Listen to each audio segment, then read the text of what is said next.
एक दिन तीर्थ में घूमते घूमते उद्धव जी मिल गए। आहा, उद्धव जी, अरे उद्धव जी, आहा, आइए आइए आइए। कहाँ घूम रहे हो? यही है उद्धव जी। और सुनाओ, सब ठीक है? हाँ ठीक है। और बताओ, तुम्हारे काले कलूटे कन्हैया का क्या हाल है? सब बढ़िया है, आनंद है। कहाँ है आजकल?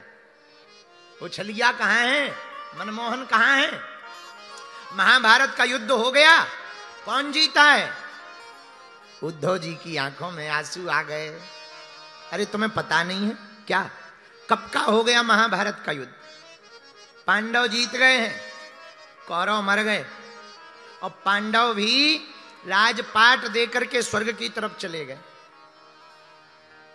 और जिन गोविंद के तुम हाल चाल पूछ रहे, वो भी लीला पूरी करके चले गए। क्या भगवान लीला पूरी कर गए?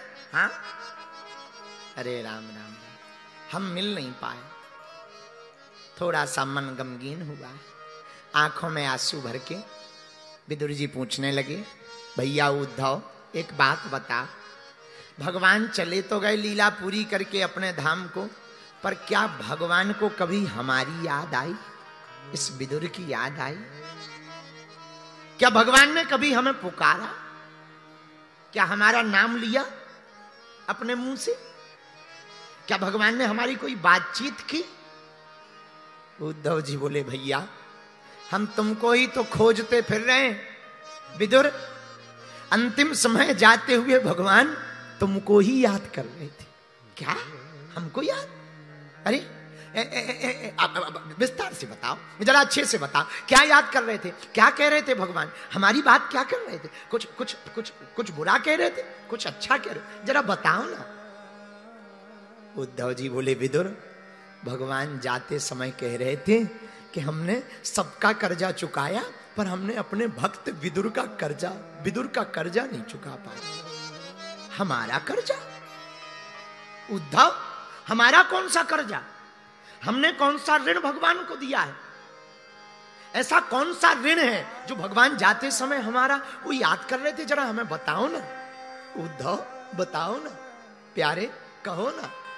उद्धव हाथ पकड़ के बोले, विदुर भगवान कह रहे थे हमने सबको सब कुछ दिया, लेकिन विदुर के घर पर विदुरानी के हाथ से जो साग खाई ना, वो साग के पत्ते खाए ना, उसका कुछ मूल्य नहीं चुका पाए। आहा, विदुर की आंखों से आंसू आ गए हैं? भगवान उस साग के पत्तों को याद कर रहे, केले के छिलकों को याद कर रहे थे। अरे धन्य है गोविंद, धन्य है माधव, धन्य है मोहन, वो हमारे केले के छिलके। विदुरानी इतनी पागल, इतनी बाबरी विदुरानी कि उसे तो होश ही नहीं रहा। जब ठाकुर जी घर पे आए तो वो केले का गूदा गूदा एक तरफ रख देवे और छिलके खिलावे। पर धन्यता तो देखो गोविंद की, वो केले के छिलके पाके भी मुस्कुरा रहे थे। और फिर भी भगवान हमारे उस रूखे सूखे भोजन को कर्जा कह गए, ऋण कह गए। धन्य है भैया, तभी तो वो कन्हैया है, तभी तो वो माधव है, तभी तो वो चित्त चोर है, तभी तो वो नंद नंदन है, तभी तो वो यशोदा नंदन है, तभी तो वो त्रिभुवन पति है, तभी तो वो जगदीश है, तभी तो जो जगत के पति हैं, जो छोटे से केले के छिलकों को भी कर्जा के रूप में माने, तभी तो वो परमात्मा है। एक बात बोले मेरे प्रिय श्रोताओ, भगवान किसी का कर्जा नहीं रखते ना। कोई भगवान पर थोड़ा सा भी समय आकर के समर्पित कर दे, मेरे गोविंद का एक स्वभाव है, भगवान के चरणों में कोई थोड़ा समय व्यतीत कर ले तो मेरा गोविंद अपना धाम छोड़कर उसके पास समय बिताने चला आता है, उसकी रक्षा करने दौड़ा आता है। और पूरे जीवन काल में कृष्ण कथा को पढ़ना, भगवान कृष्ण की गाथा को पढ़ना, तो तुम पाओगे कि कृष्ण गोविंद कितने अद्भुत हैं। जब भगवान द्वारका पहुंच गए और द्वारका में विवाह हुए, 16,108 रानियां, 8 पटरानियां, 16,000 सोरानियां हो गई। महाराज एक दिन रुक्मणी जी का भाव भया कि हम अपने गोविंद को अपने हाथों से भोग बनावे, प्रसाद। आहा, भोग बनाया, प्रसाद बनाया और प्रसाद बना करके रखा। आज तो रुक्मणी जी खुश हैं। हमने अपने हाथों से भोजन बनाए, भगवान को अच्छे लगेंगे, बहुत प्रशंसा करेंगे, हमारी बहुत तारीफ करेंगे, हमारी महिमा गाएंगे, सबके सामने गाएंगे। लेकिन भगवान ने 2 निवाला पाए और छोड़ दिया, तो रुक्मणी जी जिद पे अड़ गई। भगवान ठीक नहीं बना क्या? ना ठीक है, हमने पा लिया। अच्छा नहीं लगा क्या? नहीं हमने पा लिया, अच्छा लगा। पर प्रभु आपने इतना कम क्यों पाया है?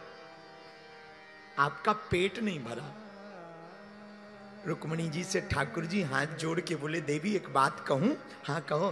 बोले हमारा तो अब तक जिंदगी में 2 ही बार पेट भरा है, 2 ही बार। रुक्मणी जी को लगा, अच्छा बताओ महाराज कब कब? मन में सोचा शायद ये कहेंगे एक बार यशोदा मैया, एक बार आज का हमारा नाम लेंगे। ऐसी फूली नहीं समारी। तो रुक्मणी जी हाथ जोड़ के बोली, प्रभु बताओ वो 2 बार कब है जब आपका पेट भरा, बहुत भरपेट आपने भोजन किया, बहुत तृप्ति मिली, आपको भोग आरोगने में बहुत आनंद मिला, वो 2 बार कौन कौन से बार हैं? पता है गोविंद ने क्या कहा?